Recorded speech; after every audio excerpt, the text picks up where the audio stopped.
The Sportsocracy. It fires me up, man. I love it. Say it one more time. The Sportsocracy. Shake it, back! Beer City's best sports talk. It is gross. Just earlier. They are mature, actually. You just have to get to know them better. Your lunchtime dose of dumbassery. Live from the Ingalls studio.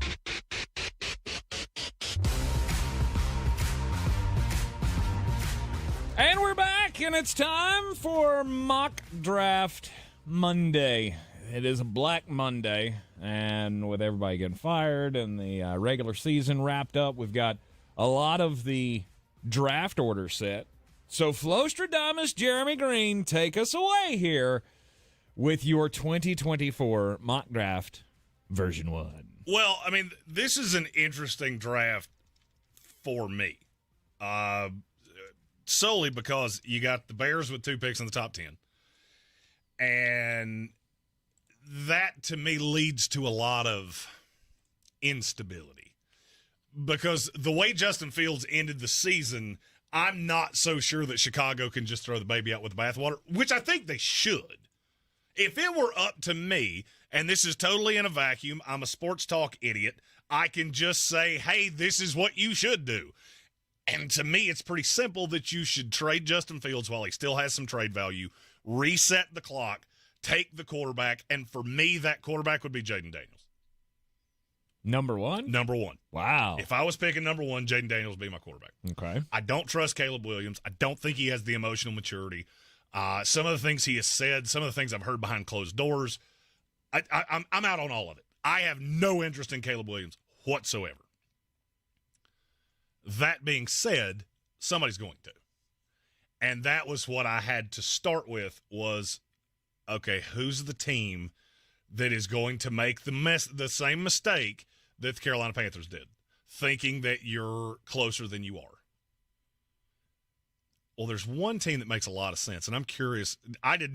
Tank knows nothing of what I'm getting ready to say. Rob Johnson asked if this is live. Yes, it is. Yes. Who do you think the team that would make the move up would be? Washington? If I'm Washington, I might have a quarterback fall in my lap. Yeah. I mean, I'm picking it 2. Let's see. In the chat, somebody's already gotten it right. Eamon Report said the Raiders. Alex Majabi said the Vikings. The Raiders and the Vikings are too far away. Yeah. In a class this good, you got this many franchise players. A team like the Bears is not going to eschew getting one of those guys to fall back that far. Is it Atlanta? That's who I've got. Really? I have the Atlanta Falcons trading up to number 1 to get the number 1 overall pick. So 8-1. And what does that cost? It would be 8 this year, their second-round pick this year, and their first-round pick next year. Chicago kind of screwed themselves because no team's going to make the same mistake that Carolina did, giving up that much. But that's still a lot. 2 1s and a 2 is still a haul to move back to 8, get a guy that look, are you going to get Marvin Harrison Jr. that way? No, but you don't have to have Marvin Harrison Jr. You already have a number 1 receiver. DJ Moore is the number 1 receiver in this league. But you get another because there's 2 more that I feel really, really good about. And there's another 2 that I feel really good about being high in 2s.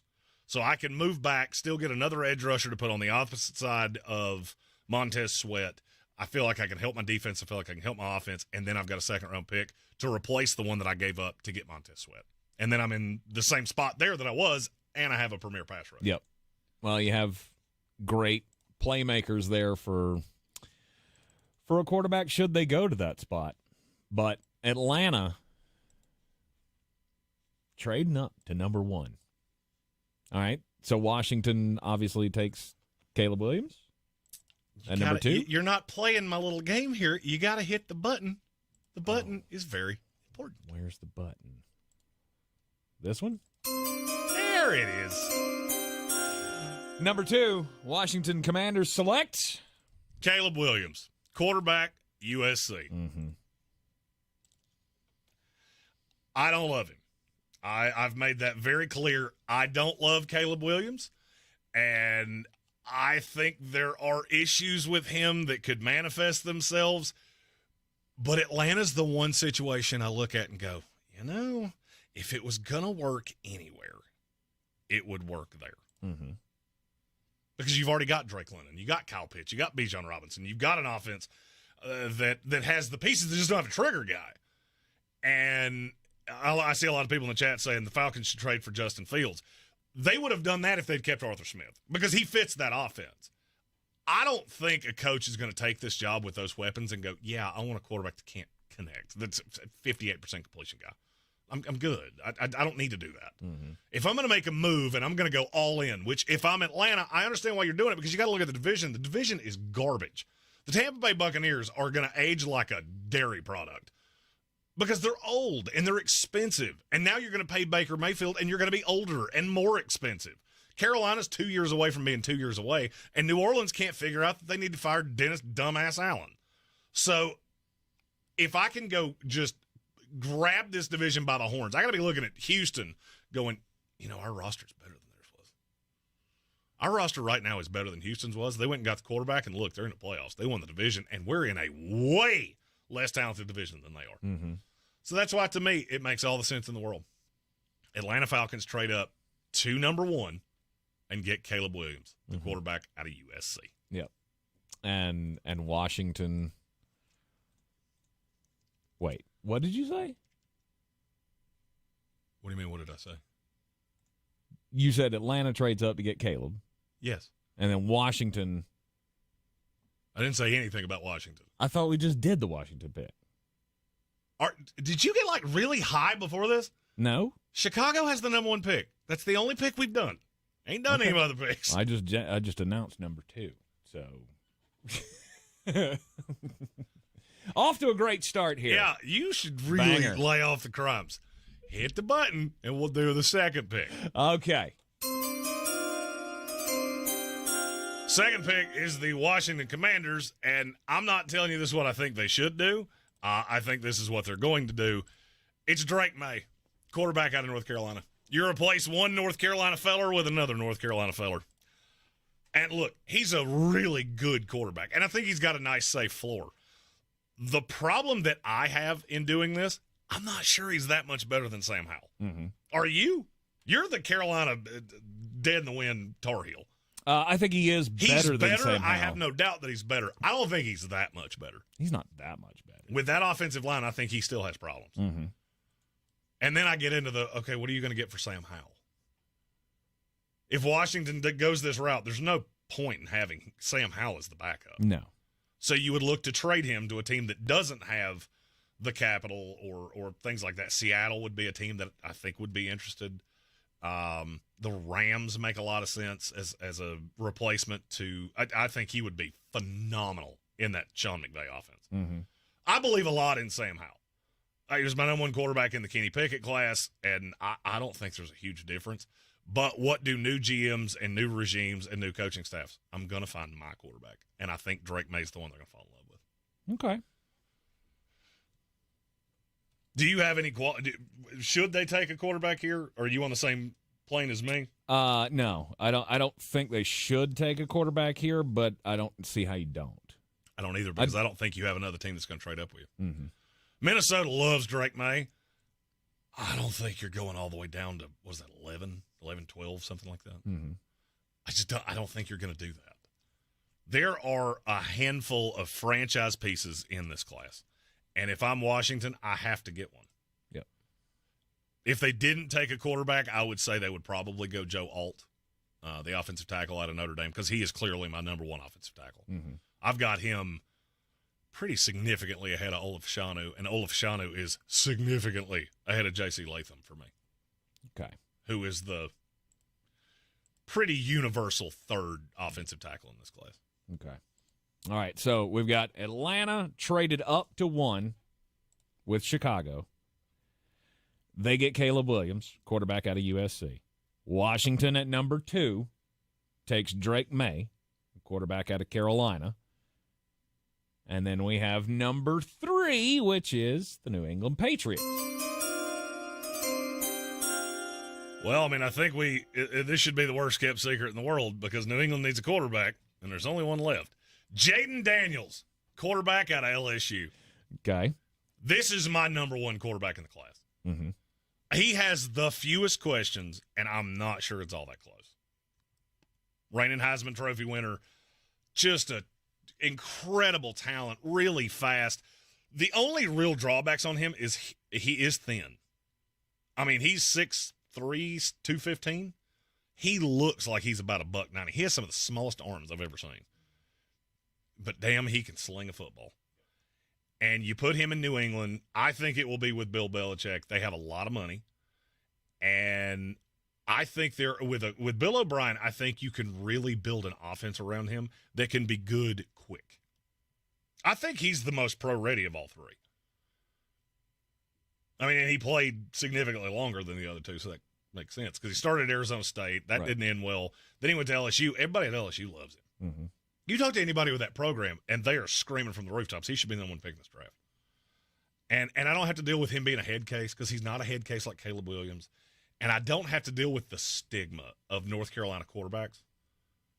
And look, I say this every year. This is our first mock draft, so it's a great time to say, hey, stop scouting with helmets. Oh, you never drafted a USC quarterback. Carolina quarterbacks suck. Yeah, we said that about Ohio State quarterbacks, too. Exactly. C.J. Stroud would probably be the number one pick in a fantasy redraft of the NFL right now. No doubt. So I think that's that's the quarterback of the future.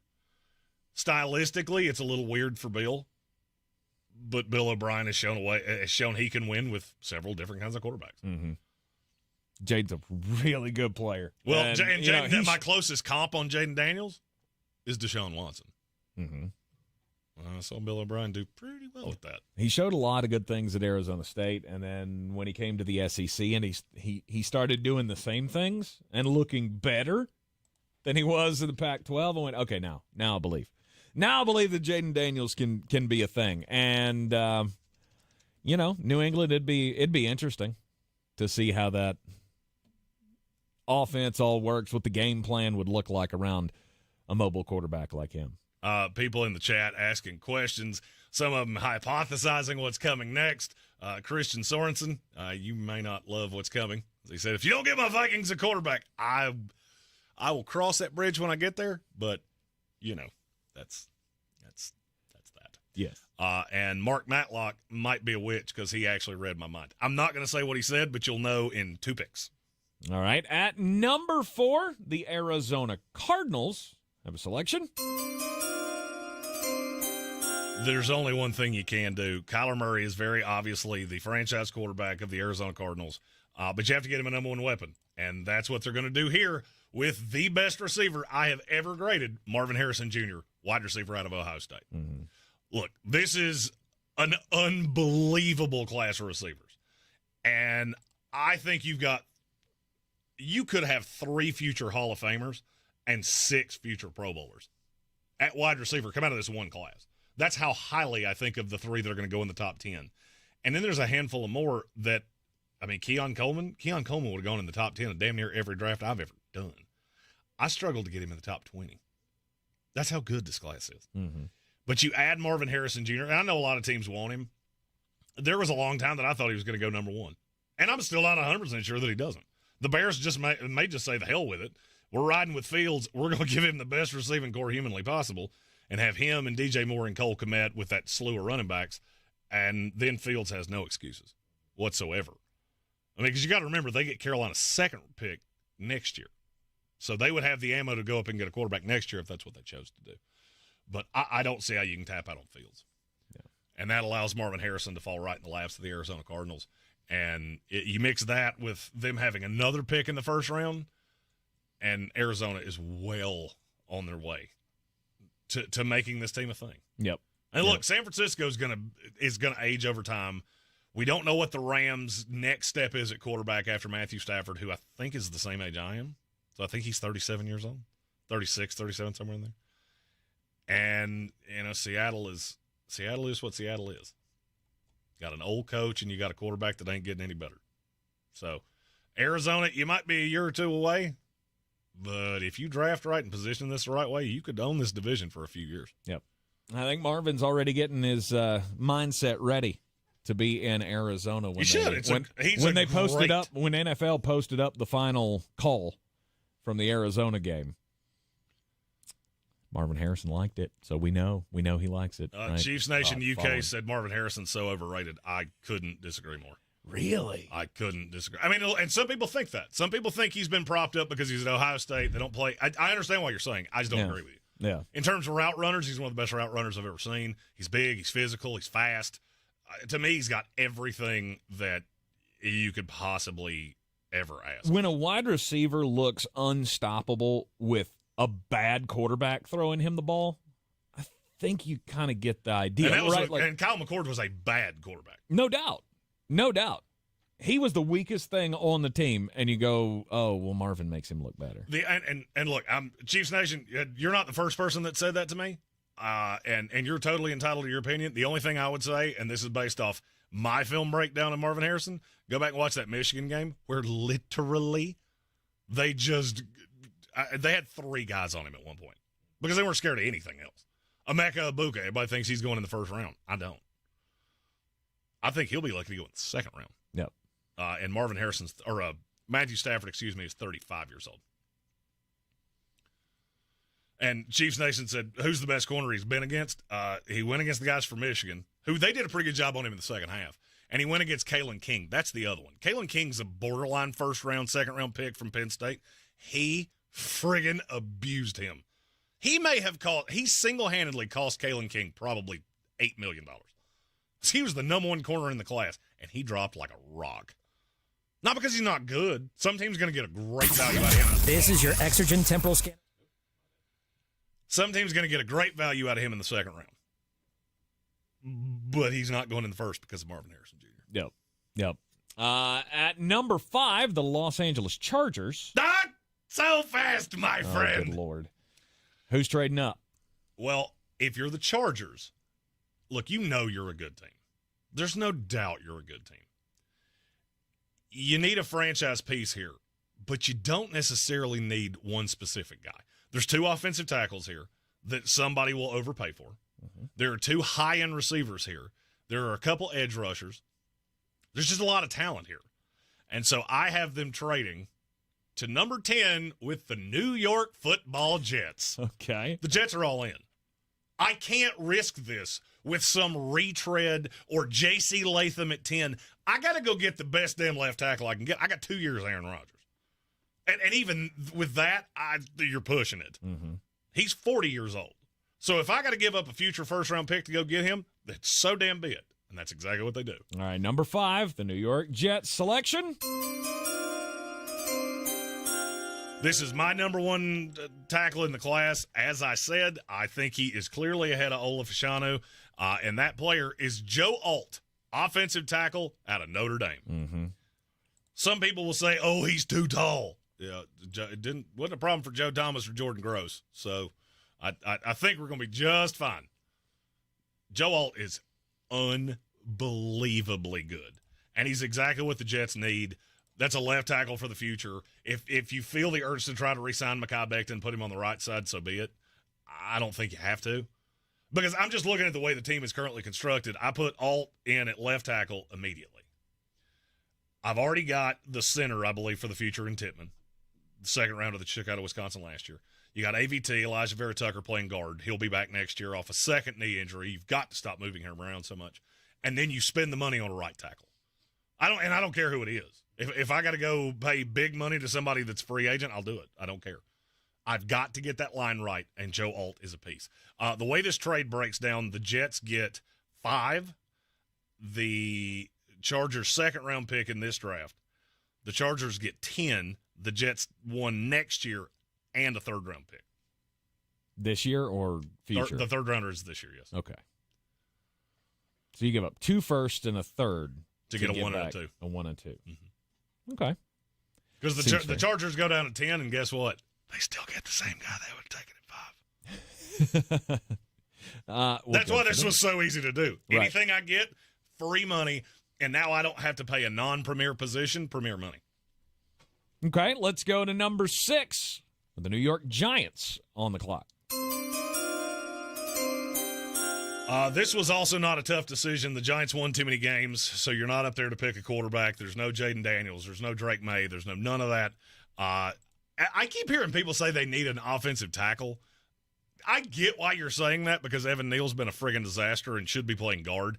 But what you really need is somebody to try to make chicken salad out of chicken shit with Daniel Jones. And that's Malik Neighbors, wide receiver out of LSU. In every other draft class I've ever done, he would be a top 5 pick and he'd be the number 1 receiver. Mm-hmm. Where Malik Neighbors gets kind of screwed is he's in the same class as Marvin Harrison Jr. He's that good. He is friggin' ridiculously good. And with the ball in his hands, he might be better than Marvin Harrison with the ball in his hands. Problem is, I think it's going to be a little bit difficult to get him the ball at first. He's not the greatest route runner I've ever seen. And I'm sure somebody's going to gristle at that the way I said it. That LSU offense, the way it was constructed this year, that's not an NFL route tree. So is it possible that he comes in and he's just that damn good? He knows how to do it off the jump? Maybe. But I'm going to have to see you do it. That's why there's a little bit of difference between the two. But he's special. 6 foot, 200 pounds, just absolutely out of this world good. He was the safety blanket for Malik Neighbors. Mm-hmm. If there's one thing that would make me nervous, he had a really good quarterback. He had a really good number 2 that you're going to see in this draft. Because there was another receiver at LSU that's going to go in the first round. So it does make me a little nervous that I haven't seen him do some of the things that he's going to be asked to do in the NFL. But then every time I do that, and I start thinking, well, maybe I should push him down a little bit, I just hit play on the tape and go, fuck. That boy good. Abusing SEC corners. He's that damn good. Yeah. Number 7, Tennessee Titans. This was not really a difficult pick. I had to decide between 2. It was a question of, am I more worried about wide receiver or am I more worried about offensive tackle? And the way I differentiated it is I looked to later in the draft, what does a wide receiver look like a round from now? What does an offensive tackle look like a round from now? And as soon as I did that, after I stopped laughing, I very quickly hit the button and chose Olaf Fashanu, offensive tackle out of Penn State. Yeah. Offensive tackle is not one of those that you really want to wait around on. No, and to me, you put him beside Peter Skoronski that they drafted last year, and now the left side of that line, the blind side for Will Levis, is protected. I'm looking at guys in the second round, Xavier Worthy, Xavier Leggett, if he were to fall that far, A.D. Mitchell. There's just Johnny Wilson out of Florida State. There are a billion receivers in this class. Mm-hmm. So I can address that later on. I really want to re-sign DeAndre Hopkins. I feel like they're going to move off Derrick Henry, roll with Tajay Spears, but the defense is still good. I got to protect Will Levis at all costs. The Titans' offensive line was absolutely awful. In terms of pressure rate last year, the left tackle, the left guard, and the center, all worst in the NFL in terms of pressure rate allowed. Ouch. I've never seen anything like it. Mm-hmm. And the other 2 were both in the bottom 8. I want to say the right tackle was 24th and the guard was 27th. The interior guard on the right side. Right. So you just got to bulk up the line. Now, for Olaf Fashanu, not everybody loves him as much as I do. I thought he would come out last year. I was kind of dumbfounded when he didn't. And I kind of understand why now. Because this class is alt Fashanu, and then, we fall off the world into a whole bunch of guys that are, he could play right tackle, or maybe he's a guard. And I'm not saying they're not talented. I'm just, in terms of pass blockers, Fashanu might be the best pass blocker in this class.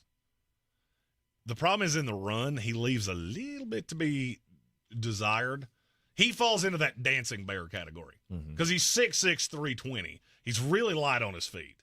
But he doesn't have that just kick you in the dick side that I really want out of a tackle that I'm going to take this high. But then I watch the pass pros and just go, that's exactly what I need. I need a guy that Will Levis doesn't have to worry. On that side, I'm good. And I got Skoronski that can lead the running game. And then I got to find, I think Nick Petit-Frere should be the right tackle. I think that's the future over there. But you just got to get a whole year with him. And then you got to find a guard and you got to find center. Okay. Because I don't really think you have either one of them right now. All right, now recap the trade from earlier. The Atlanta Falcons traded up from 8 to 1 with the Chicago Bears. Bears taking Caleb Williams at 1.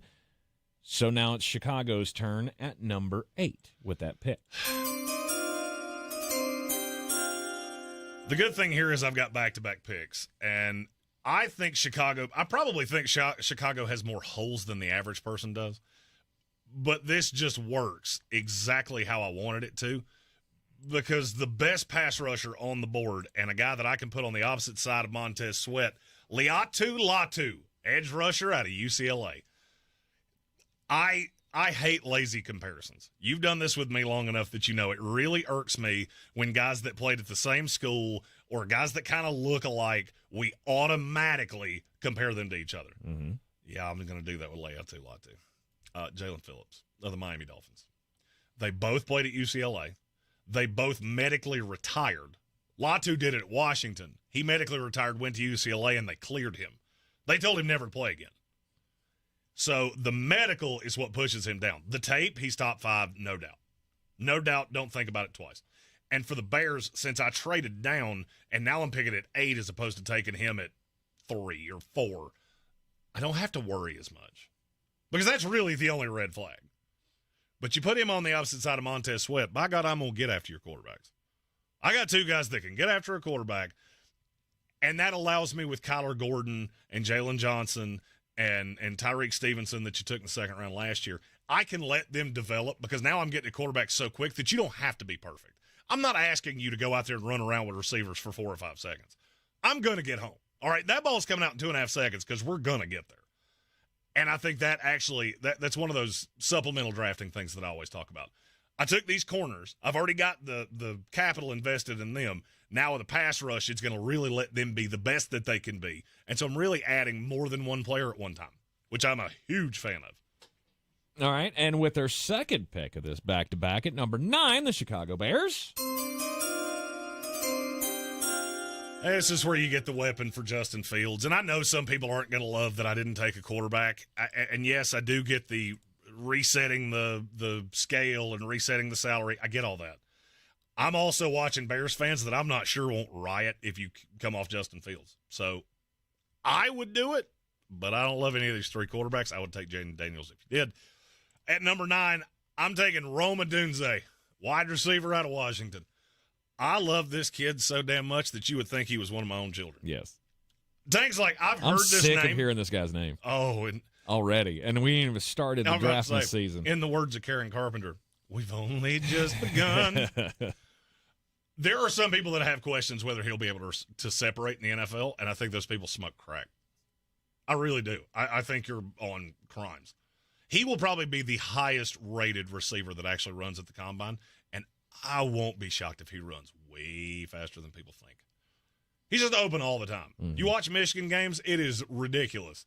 You would think every defense in the Pac-12 just blew dead Bears. Yes. Because every game you watch, oh, look, there he is, wide ass open again. Yeah. You'd think they'd learn and cover him. It's because he's that good off the jump. Off the snap, he's one of the best receivers I've ever seen. Christian Sorensen said Odunze is the best receiver in this class. And he doesn't think it's all that close, apparently. I'm not going to fault you for any of those, whether it's Odunze, whether it's Malik Neighbors, whether it's Marvin Harrison Jr., they're all 3 great. It's really just pick your flavor. It's almost like ice cream. Some people like strawberry. Some people like mint chocolate chip. Some people like cookie dough. Whichever one you like, trust me, it's 3 completely different players.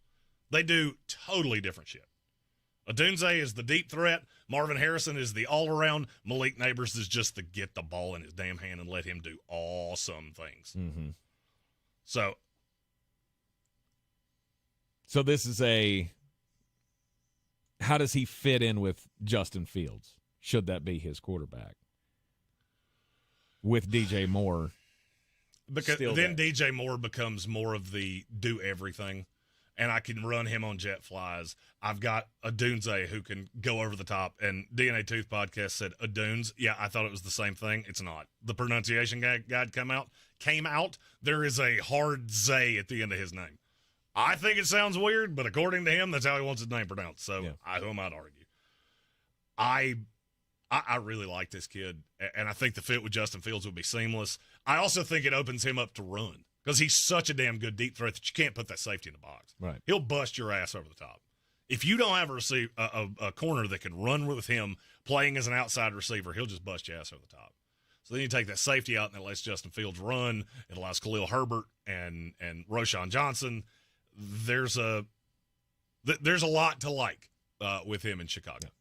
And at number 10, from the earlier trade, the Los Angeles Chargers trading back from 5 to 10. New York Jets moving up to get Joe Alt, the tackle out of Notre Dame. And Jeremy said that, well, the Chargers will trade down to 10, still get the guy that they wanted to get at 5. So who is that?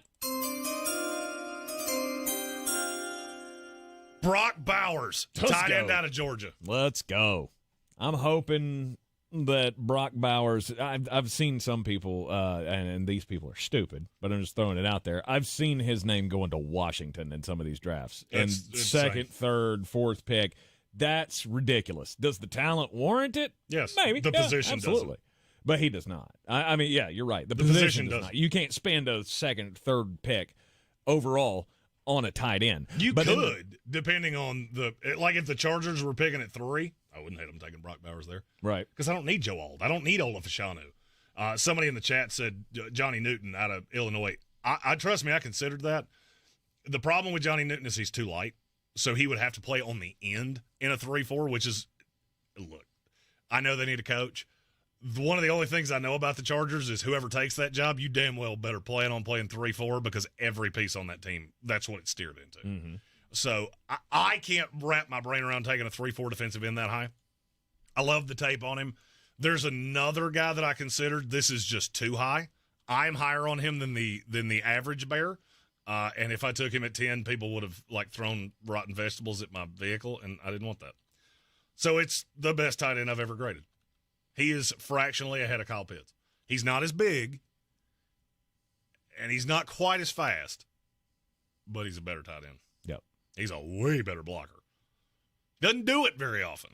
He's not asked to do it very often, and he shouldn't be. No, because he is the receiving back, or the receiving tight end. He is such a weapon. Mm-hmm. Such a weapon. Mm-hmm. And he can do it all. He can do the end arounds. He could run it up the middle. Hell, there was a point this year where he was the best running back that Georgia had. Yes. Until Kendall Milton came along and Edwards. He's a do-everything guy, and they're talking about it in the chat.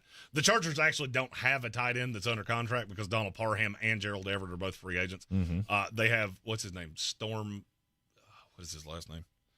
His first name's Storm. It's not Duck. No, it's not Storm Duck. Mm-mm. That's the only one left on the roster. So Brock Bowers will come in and start immediately. I think that would help Quentin Johnston because, look, you missed on that pick. I mean, sorry, you did. We've seen Zay Flowers, who was my number 1 in the class last year. We've seen him. He's better than Quentin Johnston, right? That's not even close. Mm-hmm. Stone Smart. Thank you, Alex Punjabi, and Mark Matlock. So we've seen Zay Flowers. We've seen Jackson Smith and Jigba, who you didn't get the chance to take. And we've seen Jordan Addison. They've all been largely way better than Quentin Johnston. Now, does that mean he will never pan out? No. Slow start. I think you need a really good offensive coach. And I think it's going to be Jim Harbaugh. Mm-hmm. You know, we're recording this live before the national title game tonight, so I have absolutely no idea who wins or anything like that. I don't think it matters. Jim Harbaugh got you to a national title, and he's been willfully coy about this Chargers job. Doesn't want to answer any questions. It's because all of us behind closed doors know he's been angling for it, and they want him. And that's a roster that you can win with. I'm anybody selling Charger stock, I'm buying it. I can't tell you they're going to win a Super Bowl, but I can tell you if anybody can get you there, it's Jim Harbaugh, and I think Brock Bowers would be a tremendous piece. I was going to say. Look at how many – just think of it this way. Look how many tight ends have come out of Michigan since Jim Harbaugh's been there. Mm-hmm. And if they didn't come out of Michigan, look at how many of them transferred and went somewhere else because they couldn't get on the field. It was asked earlier, when did Kyle Pitts go to Atlanta? He was the 4th overall pick in the 2021 draft. We also highest had pick tight end ever. T.J. Hawkinson went 8 in the 2019 draft. Vernon Davis went 5. Kellen Winslow Jr. went 8, I think. 7 or 8, one or the other. It was up there. It was one or the other. Mm-hmm. And Eric Ebron went 10. Those are all the ones that have gone to the top. And Kyle Brady went 10. I didn't want to say it. But I knew his smart ass would say it if I didn't. Nope. I wasn't even going to bring it up, but I'm glad you did because I really appreciate you for doing that. Hey. Gave Gave me Warren Sapp. Gave me a lot of years. Hey, a lot of good years in the Super Bowl. If you ignore history, you're doomed to repeat it. All right, that's the number 10 pick, Los Angeles Chargers, taking Brock Bowers, the greatest tight end the world has ever seen. And at number 11, the Minnesota Vikings, next up on the clock here. Christian Sorensen has already said that he, as a Minnesota Vikings fan, really wants to see a quarterback here. I don't have a quarterback that's draftable here, and I don't think it fixes your problem. I really don't. Mm-hmm. Bo Nix, not a first-round pick for me, not a second-round pick for me. I don't think he's an NFL quarterback. If Quinn Ewers had come out, I would have taken him here.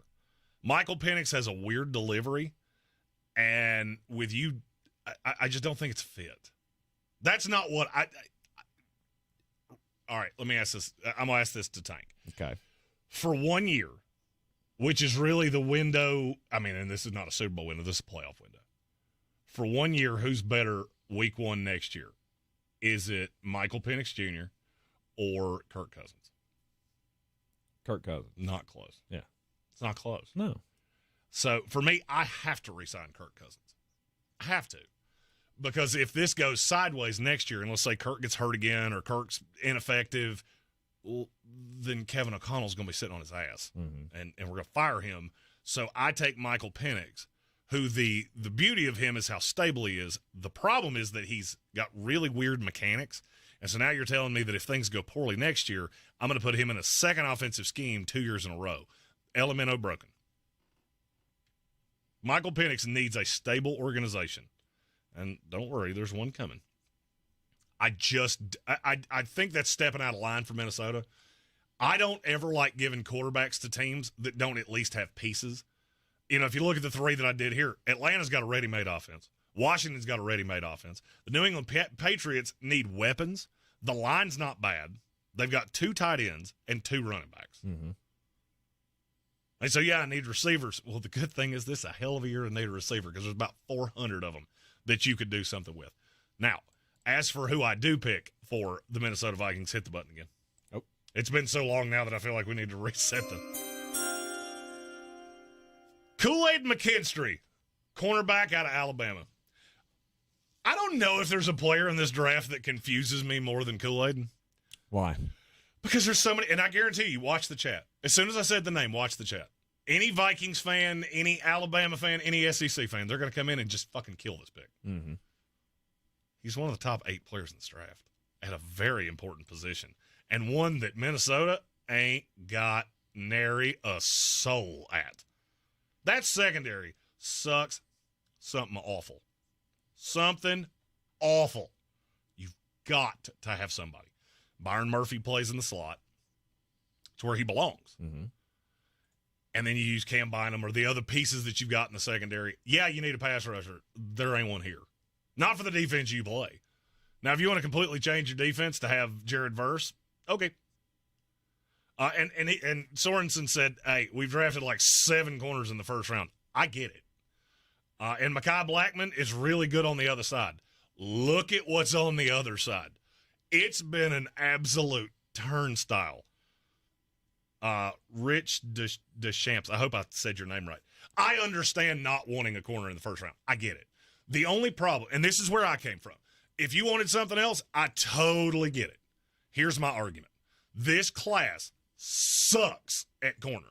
Awful. I'm telling you, it is terrible. Mm-hmm. Day 2 guys, there are a handful that I like, but there are so many freaking different types of corner that only fit in one scheme, and you got to mix and match and hope to Jesus that I don't see one for Minnesota. But is Kool-Aid a fix-all? I think so. I think he's way better than people believe he is. Okay. I really do. And I know people don't like him. I think, and I have a theory on why. I think it's because we hyped him up to be Patrick Peterson, and every time he got beat at Alabama, it was like, see, that's why he's not some generational corner. I didn't tell you he was a generational corner. I never said that. I say he's the best corner in his class, and ain't fucking close. People assume that when they see ESPN #1 draft or #1 recruit, right? Because Kool-Aid was that guy. He was like a top 5, top 10. I think he was. I want to say he was like 12 in the class he came out in. Okay. He was a 5-star. He's probably the #1 corner though, or close to it. I don't remember. I just remember him getting a whole lot of hype, and then immediately it felt like 4 games in. Exactly what Jeremy just said. Oh, look, see, he's not good. Well, give the kid a minute. He's in college. He's taking the step up. And he's turned out to be a hell of a player. I just don't know that he's a superstar. That's what I want to draft if I'm drafting a top 10, top 12 corner. I want a guy that's guaranteed superstar. And that's the thing. Colin Green, who's an Alabama fan, is talking about him getting burnt in that Alabama system.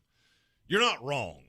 But if you go back and look at where he really got burnt, it's because he was a weird fit in Nick's system, and he always would be.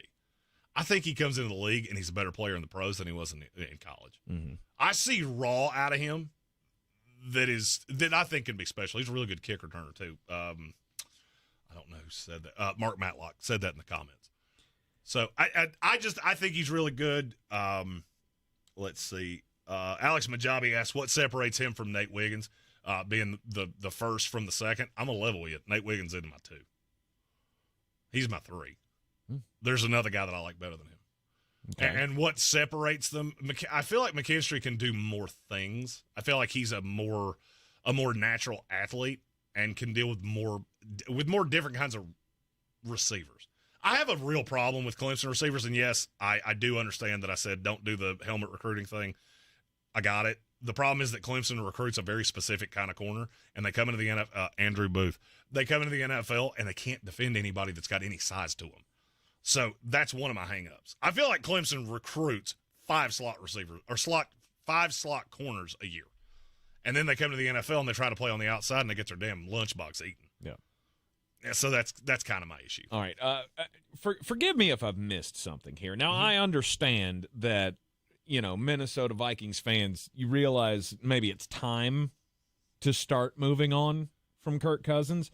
But is this a thing? Because they're because everybody in the chat here talking about the Vikings is talking about trading up and getting a quarterback. You can't do that. Do you know what it costs? Kirk Cousins. You know what still it costs, right? To get into the top 3, it costs you 3 first-round picks. You ready to do that? Because I'm not. No, I don't think you're that close. But are you saying are you just completely done with Kirk Cousins? Are you just done? Let him go somewhere else. Let him do his thing for the next few years, and we want to start the clock over now. Because you're not drafting a quarterback in the top 10 and keeping Kirk Cousins or bringing him back, right? The Viking fans seem to be really done with Kirk. Okay. Or at least the ones that are watching us right now. And that's fair. I just wanted to make sure that we're all on the same page here because I would look at Minnesota and go, I'm bringing him back whatever. I need to win now. And I'm not going to do that with a rookie. Well, here would be I explained why I didn't take a quarterback. Yeah. I want stable organizations to take quarterbacks. And when I say stable organizations, I don't mean from the top down. I mean the coaching staff. I don't want you to do the Sam Darnold thing where he sees 4 different playbooks in 5 years. Those guys never work out. It never works, especially when you take a prospect that is not as good. Now, if you're willing to give up 3 ones, I get it. All right, you want to do that? You're just going to have to find somebody that's willing to trade down with you, and that ain't going to be New England. I don't think it's going to be Washington, so you'd have to trade up to 1 with Chicago. They're in your division. They're not going to hand you a quarterback, especially not when they don't love Justin Fields. So the possibility that they hand you a franchise quarterback and they wind up with a pocket full of lint, that's going to make me look like a big old dumbass. So I just don't see the possibility. Now, if Marvin Harrison went to one of those 3 and you fall into like that Chargers at 5, maybe even the Cardinals at 4, now we can talk. But I don't see a trade with the other 3. Yep. New England ain't coming out of there. No. Washington's not coming out of there because I've heard they're very committed on a quarterback. They don't have a GM yet, so that could change. Mm-hmm. But like Red C said, Arizona would be. That's where I think it would start. Okay. All right.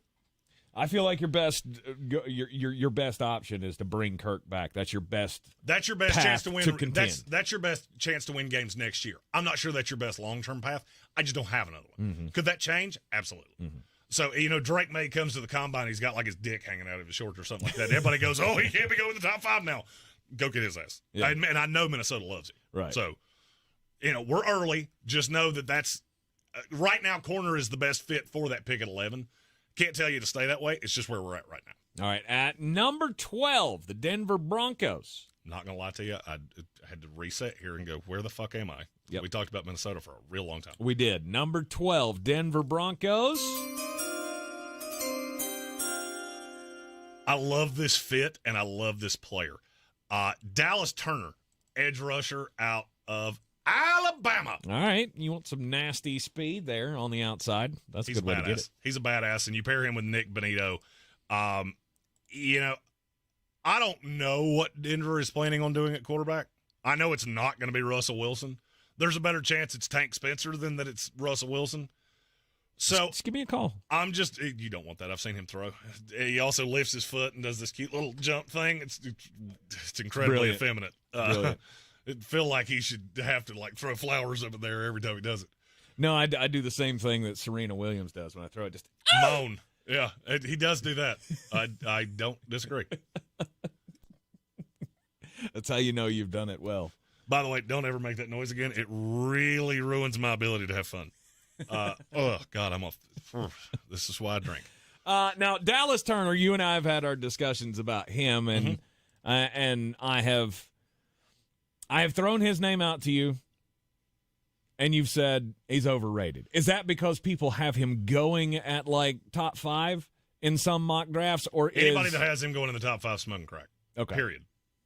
It's not going to happen. But is he overrated for a prospect? Depends on what you want him to do. Okay. You want him to stand up? Then no. You want him with his hand in the dirt? Oh, God, yeah. People think just because they both went to Alabama that he's going to come out like Will Anderson, because Will Anderson was a little small too. Dallas Turner is shockingly small. He may, and now look, he's going to bulk up for the combine. If you weighed Dallas Turner right now, I wouldn't be shocked if he weighed 230 pounds. He's an outside linebacker. That's what he is. And he covers pretty well, too. That's what I don't understand, is these teams that have 4-man fronts and they go, that's what we're going to use him for. No. That's where I fall out of love with him. I want Dallas Turner to stand up. And Denver would ask him to do that. Have him and Benito with Pat Surtain. I think they really found something with Jaquan McMillan. You got Simmons back there in the back. Defense it's rounding into form pretty well. I think you run the ball pretty well. We were talking about Kirk Cousins before. Hey, go get Kirk Cousins. If Minnesota fans hate him so damn bad, maybe the front office hates him that bad, go get him. Take a 2-year trip with him. Because you put Kirk Cousins on the Denver Broncos, that team's pretty damn good. Oh, yeah. Especially with the slew of receivers that they have wasted. I mean, that'd be a lot of money to tie up in that quarterback room. But well, here's the thing. Hey, you remember when they made the Russell Wilson trade? And I went, I don't think that's going to age the way you want it to.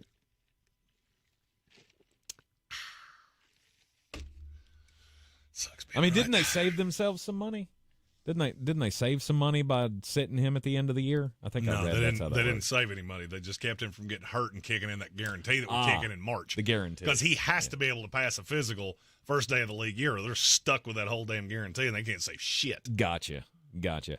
So potentially, they've saved themselves some money for that. Number 13 selection belongs to the Las Vegas Raiders. What loser are they going to bring to this franchise now? Oh, God. Can you not just admit you were wrong on the Raiders? You've done this all damn year. You've doubled down on it over and over again. This team's way better than you thought. Just admit it. Say it. It'll make you feel better. They are way better than one win. Yes. No. And their selection at number 13. And this is a guy that people were calling for earlier. Jerzon Newton, defensive tackle out of Illinois.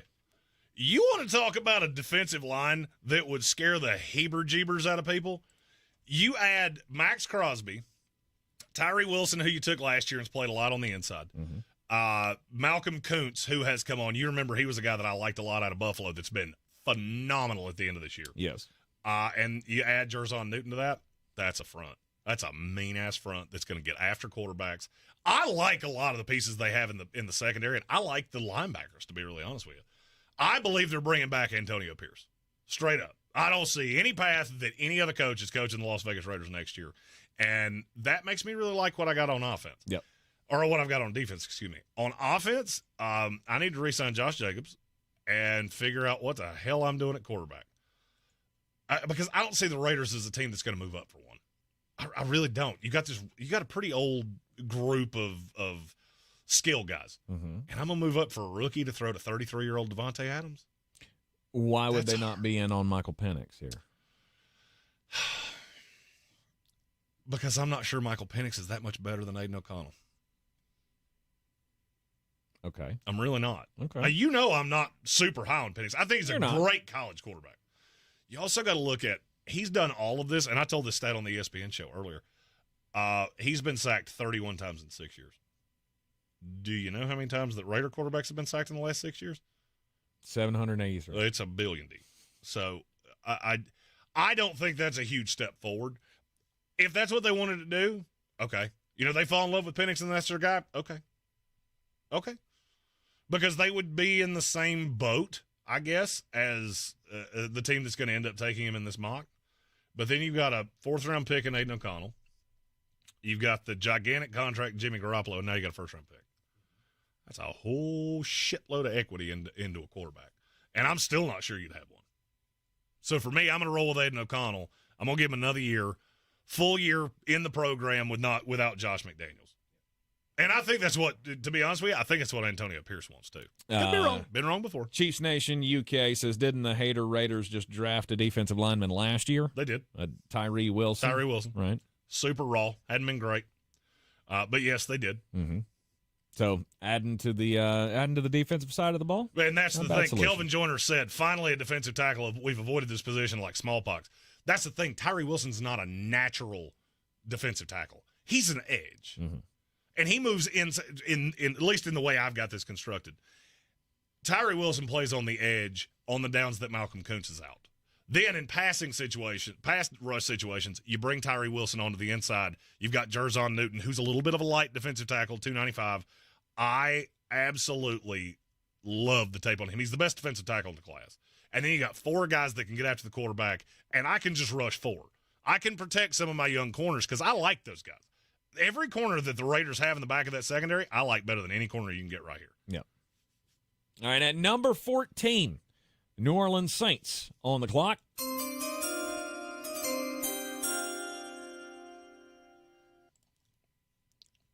You want me to do it? And the pick out of Penn State University, edge rusher Chop Robinson. New Orleans was all the way in on Myles Murphy last year.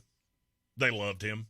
And I've said this. If you were all the way in on Myles Murphy, I really struggle to believe how you're not going to be all the way in on Chop Robinson. Mm-hmm. Because to me, they're very similar players. I think Chop has a higher ceiling, might have a lower floor. But, I mean, he's built like a Greek god. The production hasn't necessarily been there in terms of sacks. And I can show a stat line. And I led the nation. No, they hadn't been there, but watch the damn tape. The tape shows that that's a really productive three-down defensive end and would be a long-term replacement to Cameron Jordan. Okay. I think he'd play on the other side of him for a year. Because Cam Jordan has said he's not retiring. So he'll be back next year, and that would be the ideal player for Chop Robinson to learn from. That's one of my favorite fits in the first round, solely because they were so in love with Myles Murphy last year. And then when the Bengals sniped him out from under him, it was like they shit their pants and went, Brian Breeze. Mm-hmm. Who's good. I have no problem with I was going to say, he ain't been bad. No, he's fine. It's just they had been locked on Myles. Notorious B.I.G. said the Saints need every position. Couldn't have gone wrong. They don't need every position. I think you're pretty damn good at wide receiver. You know why? Because you took A.T. Perry. Only screamed that shit for 3 rounds of, did he kill somebody with a rock? The hell's he doing falling this far? Yeah, I think you're going to be just fine at that position. Let's go number 15, the Indianapolis Colts. I love this kid so damn much. Cooper DeJean, cornerback, Iowa. say it. I know you want to. What? Oh, that he'll be the first white corner in the league since In Jason modern history. Sehorn. He's the first one. He will be the first white corner to go in the first round in the modern history of the NFL. And he is a dog. He was the top return man in the country this year. And I think he'll do it in the league, too. I really do. I think you can drop it. The biggest knock on him is I don't know exactly what position he plays. Because he can play corner, he can play in the slot, or he can play safety. Who does that sound like? Name me another player that can play outside corner, slot, and safety. Who you got? Tyrann Mathieu. Ah. Chauncey Gardner-Johnson. Yeah, play him there. Do that with him. You'll like the way it looks, I guarantee it. Mm-hmm. Oh, and you have one of the best return guys in the league who would walk in as a premier return guy. Eventually, there's going to be a team that goes, oh, yeah, punt returners still matter. Maybe we should actually invest in having somebody that can do this. As opposed to, hey, Billy stopped picking his nose and he's not playing with dirt anymore. Put him back there. He's got chocolate pudding on his jersey. Oh, shit. Stephen Tao, the Baltimore Ravens fan, says, stop taking all the damn corners. Okay? Stephen, you say all of the damn corners. There ain't that many. So. Yeah, but I got a feeling there's going to be a few more come off the board before we get to your team. Couple, yeah. That's at the end of the first round. But don't worry, you're getting a corner too. So Drafty Claus is here for you. And I've already made all these picks, so it was a corner. I can attest that. 810 Media Group asked, will Cooper DeJean pass the medical at the combine? I believe so. I don't think that that's going to be a problem. You know, modern medicine is a crazy sumbitch. And yeah, that was a gnarly injury that he is currently going through. But I think he'll be fine. Mm-hmm. And the raw talent is absolutely intoxicating. All right, at number 16, the Seattle Seahawks. If you watch our ESPN radio show, I'll bet you know what I'm getting ready to say. This is, as RG3 loves to repeat 400 times every time he plays, old Big Penix injury. Nailed it. Big Penix Injury. Go ahead. injury. Energy. Energy. Shit. Think of the word. Oh, shoot. Big Penix energy. Michael Penix Jr. I guess, and Freudian slip there with the injury part, because that's the thing I keep going back to, and I know everybody else does as well. Michael Penix has had 2 ACLs. Yes. And that is frightening. Gambit fan said Freudian slip. Maybe. Well, here's the thing. So I've got all these guys' profiles of mine on the side of this, and injury problems is the number one word at the top, and I saw it, and I went, Injury. Yes. You watch Michael Penix, he is phenomenal. He can do it all, but it is the injury history that scares the shit out of him. He is so good at not getting hit. But I mean, you know what I'm going to say. I'm going to say the same thing about Michael Penix that I said about Kenny Pickett. It always scares me when a guy's best tape is when they're 3 years older than the people they're playing against. And he has that. Look, he was good at Indiana, and then the injuries took over. Now he's just a gunslinger, and he's been fantastic. He's got a big arm. He throws a beautiful deep ball. He has one of the weirdest throwing motions I've ever seen, and it's so elongated that I struggle to see how that's going to work in the league unless he has just a litany of weapons. Enter the Seattle Seahawks. They have DK Metcalf. They have Tyler Lockett. They have Jackson Smith and Jigba. They have Jake Bobo, who I like a lot, and they've got a couple running backs.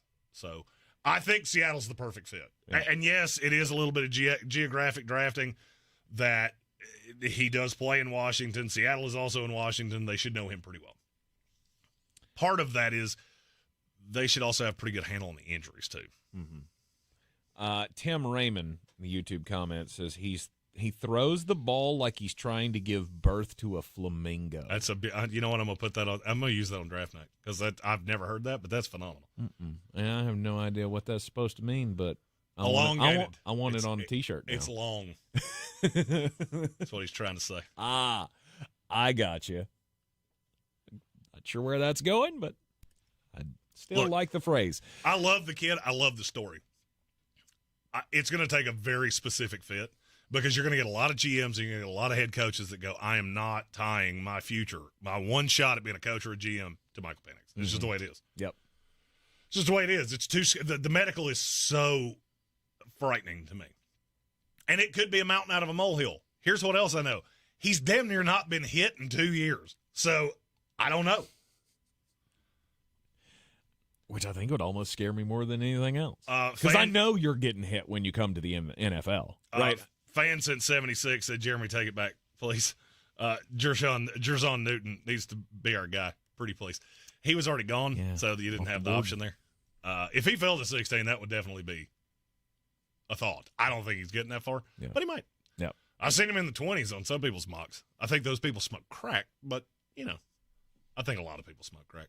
All right. I think there's like whole societies of people that are just like behind buildings and shit. Big Penix injury going to the Seattle Seahawks there at number 16. Yeah, I'm not going to live that one down for a while, am I? Nah. Number 17, Jacksonville Jaguars.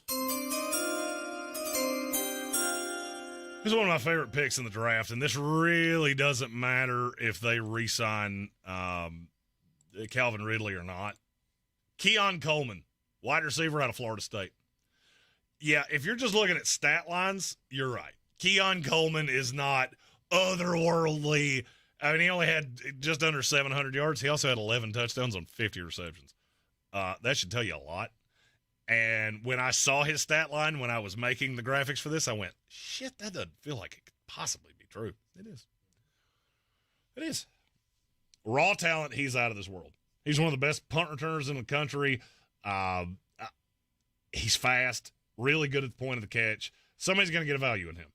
If you remember what I said about T. Higgins when he was drafted, I loved him just like I love Keon Coleman. But you're in a really good receiver class, and it's going to push some good. It's going to push some good ones down. And just what?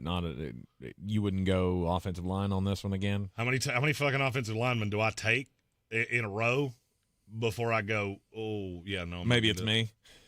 I mean, is that it? Well, I mean, you had Cam Robinson that you took high, and then you paid, and you took Anton Harrison last year. You took Walker Little. You took Luke Fortner a couple years ago.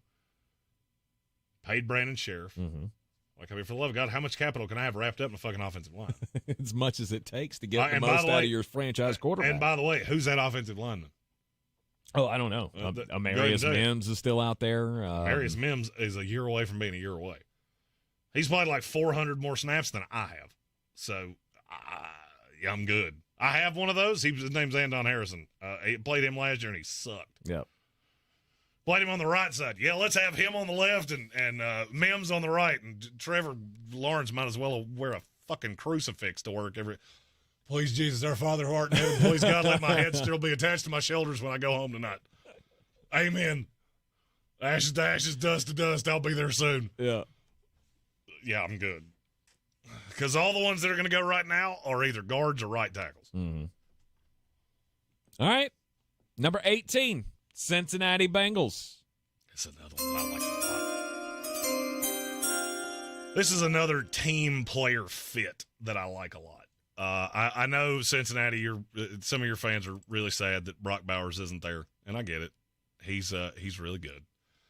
He's really good, but he's not here. Terrion Arnold, cornerback out of Alabama. He has skyrocketed up boards, like almost to a shocking point. Because I wasn't in love with him at first, and then the more time has gone on and the more I've watched him, the more I just go, that kid's pretty damn good. And I don't think it's because he was interchangeable with Kool-Aid. I don't think he was getting twos or anything like that. I just really like the tape. And you put him in Cincinnati, he also, to me, really fits what it is that Lou Anarumo wants out of a corner. He's not the biggest guy you've ever seen, by the way. But he's a friggin' bulldog against the run. Okay. And I love a guy that can come up, because he's super athletic. Even though he's not super long or super tall, he's this kind of gets hard to explain. He's only 6 foot tall, but he's got really long arms. so he plays longer. He's super athletic. It's a very modern kind of corner. And I think him and Awuzie is Shiskies. Number 19, Green Bay Packers.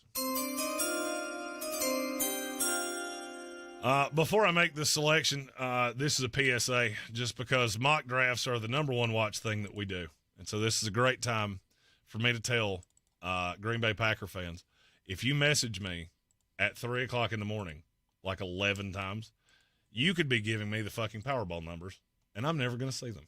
So if you could stop that stalker bullshit, that would be great. Amarius Mims, offensive tackle out of Georgia. All right. Why does it work for them? In terms of potential, it's super high. But this is almost like Broderick Jones last year. If you trot him out there at left tackle next year, you're going to get your quarterback fucking killed. Mm-hmm. So you got to have a plan of some kind. And to me, with Green Bay, it's to play Zach Tom on the left and play Amarius Mims on the right. He's a house, and he's a super talented house. He's just a super raw house, much like Broderick Jones was. Yep. That worked out just fine this year. Was he elite? No. Give it 2 years, he'll be a left tackle. Starting left tackle in this league. Might be one next year.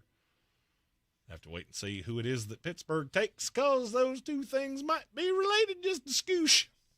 All right, Amarius Mims to the Green Bay Packers. Oh, you're a Georgia guy.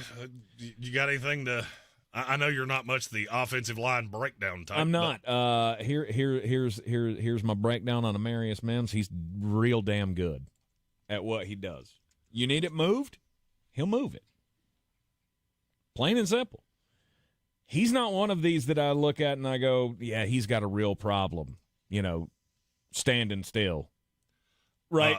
He's not one that's going to kill you with penalties and brain farts, basically. Notorious B.I.G. said Terrion Arnold is going back another year. No, he's not. He announced 2 hours ago that he's going pro. Did he really? Yes. Okay. Terrion Arnold is going pro. I had heard that before. I didn't know that he hadn't announced it until today, but I saw that and I went, that's not right. Mm-hmm. There was a thought that he was going to come back. He's not coming back. So he's already made it official earlier today. He announced earlier today. Okay. Yeah, Amarius Mims is real damn good. And he's not top tackles in this draft, but I don't know that he's that far off. The potential's that high. Mm-hmm. What you're getting immediately, not even in the ballpark. Not even in the ballpark. Of an alter for Shauna. No. Nope. But I do have him higher than another player that a lot of people are really high on that we'll talk about a little bit later. Mark Matlock, that is something I need to touch on. His injury history is a little scary. Yes, it is. It is a little scary. The medical at the combine is going to be huge, and there will probably be some teams that don't have him on the board. Mm-hmm. Number 20, Tampa Bay Buccaneers on the clock. This is a guy that I love. I really hope your team is smart enough to not do what the team that took this guy's doppelganger did 2 years ago. Mm-hmm. Talise Fuaga, offensive lineman out of Oregon State. Oh, he's a guard. He's guard. He's guard. Hey, you watch Ike McQuanu lately? Yeah. You ever doubt for a second that he should be playing guard? You shouldn't, because he's got these little tiny little arms. It's how he blocks people. Just don't run that way. I can't do shit with it. Fewer holding penalties that way, though. Yes. Although somehow Aquanu is still one of the most penalized linemen in the league. Figure that out. Talise Fuaga does not have that problem. He has long, malleable arms, like me, because he's a big-ass biggin. The only thing is that the way he plays is really conducive to a guard and really conducive to a left tackle. Let's see. How do I explain this? You remember the old Foghorn Leghorn cartoons where the dog would have his ass hanging out of the doghouse and Foghorn would just do, pick him up by the tail and go, bow, bow, bow, bow. That's what happens to left tackles that play like Talise Fuaga. Because he lunges a lot. That's one of the things that when you watch, and I'll just inside baseball, when you watch tape, watch how linemen attack whoever's coming at them. In run block sets, you should be going into the defensive player. In pass block, you set back. All right, so you step back and they come to you. Talise Fuaga does not understand the second thing that I just said, which is you should not try to kill the person in front of you, because he wants to do that on every friggin' play. And there are even times that he'll set back and then let into the end. And I'm like, in the NFL, that's not going to work. But if we move you to guard, you're going to be like a double wide running in front of a fucking running back. Mm-hmm. And, I was not always good at science. But if you put a house in front of a running back, it feels like a lane could open up, especially if that house was on wheels. Yep. And that's one that Rachaad White would really like to have. Yes, he's really good. And you told me before the show, well, they don't need a lineman. Yes, they do. I didn't say lineman. I said they didn't need a guard. Yes, they do, because Aaron Stinney sucks. He's also 30, which blew my mind. Yeah. I saw that and went, really? Really? All right, Talise Fuaga. But he's really talented, and I think he can be a really good guard in this league. He just does remind me of a very long-armed, much bigger Ike Makwana. All right, number 21, Arizona Cardinals. Is that right? Yes. Okay. These are always fun when I've talked a little excrement about a player, and then he gets drafted, and I have to go, hey, but here's all the good things. And that's what I have to do now with Nate Wiggins, cornerback out of Clemson. Okay, so I said all those things that I said about Clemson cornerbacks because they do tend to like them, just little tiny fellers. But Nate Wiggins is a little bigger than most of them. He's 6'2". He's really super thin. He's listed a $185. If he's a $185, then I don't know, 340, and I'm not. At least I hope I'm not. I ate like a fat ass over Christmas, but I don't think I'm that big. No, I don't think you're that fat. Nate Wiggins has some really good tape. He has some really inconsistent tape, too. But he's another one that he'll come up and run support. I just feel like he needs to add, 10, 15 good pounds, really get in the weight room. But like I said, the good is really good. And what got me here was, is there a coach in the league that I think could do more with him than Jonathan Gannon? And the more I thought about it, because I didn't have them taking him originally. And then the more I thought about it, I kept coming back to that going, damn, that would be such a good fit. And it is. I think he could be a number one corner with Jonathan Gannon. Would it possibly take a year? Maybe. But I like him in that Arizona system way more than any other corner. Okay. Red C said, please God, take Sweat or Murphy here. Okay. I didn't think anybody was going to say Devondre Sweat in the first round. Going to get to that. We'll talk about that when we get there. Or Murphy. I'm not sure which Murphy he's referring to. I don't know. I'll have to look at my board. As I'm sure there's one that makes a lot of sense. I've just got the 32 in front of me, and that one's slipping my mind completely. Let's go to number 22. The L.A. Rams have the pick. Shit. Kamari Lassiter, cornerback out of Georgia. I'll let you discuss, again, Georgia feller, so I'll let you discuss him to start with, and then I'll clean up what you don't hit. Well, I mean, he's to me, he's a hell of a playmaker. I think he's got a hell of an eye for the ball, and to me, he's a good tackler. Well, who are you talking about? He was talking about Byron Murphy. I don't have Byron Murphy in the first two rounds. That's the reason that it didn't, and we'll get to why. Gotcha. Now, I like everything about Kamari. I get it. I think he's a really talented player that is very – I think he's very pro-ready. I don't know that he'll ever be a star, but especially if Raheem Morris manages to not take a head coaching job. Mm-hmm. And I know there's been talk about that because the Commanders want to talk to him. A couple other teams allegedly want to talk to him. If he comes back, I just feel like that's such a perfect scheme fit, and it's such a huge need for the Rams because they're so bad in the back half. It blows my mind sometimes that this team has gotten as far as they have. And frankly, I like them to beat the Lions this weekend, and I'm not sure 100% sure I can explain to you why. No. But they have a huge talent deficiency, especially in the back half. And I think Kamari Lassiter would be an immediate starter. Red Sea had take the time to make the comment like that, I'll happily comment on it. He was talking about Byron Murphy, who's a teammate of T'Vondre Sweat, a guy that you saw in the Sugar Bowl for Texas.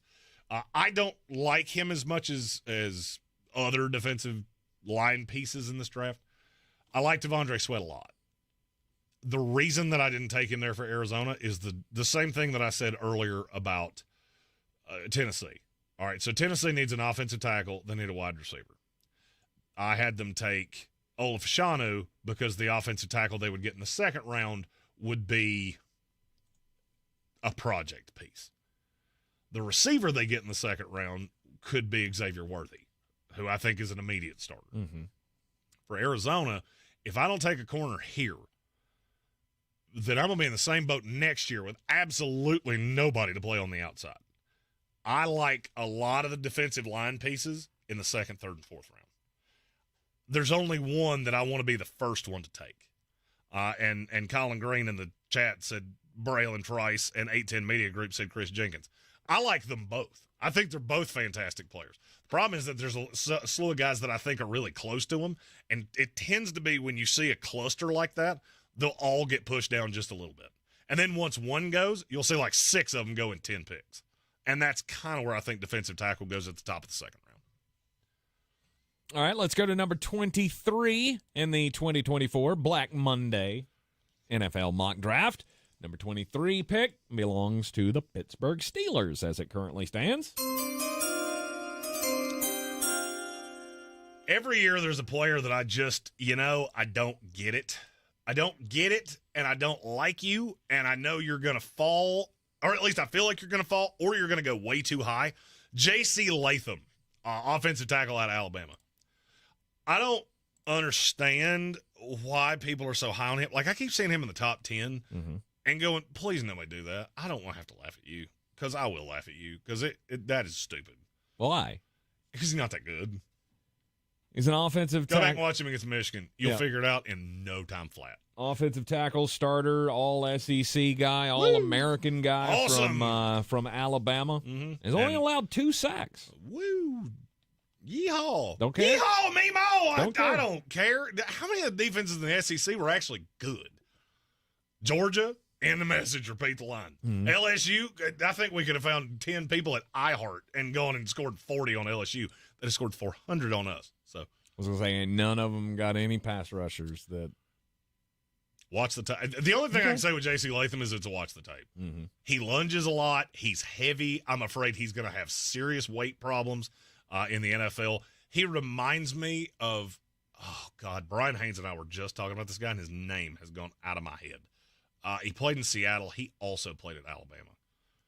I cannot think of his name to save my life. Say it again. Who was it? He played in Seattle. Oh God, he was an offensive lineman. He was a big old biggin. Was it that Cyrus Quanjo guy? No, Cyrus had other issues. God, his name is on the friggin'. Move forward, and I'll remember it here in a minute. Yeah.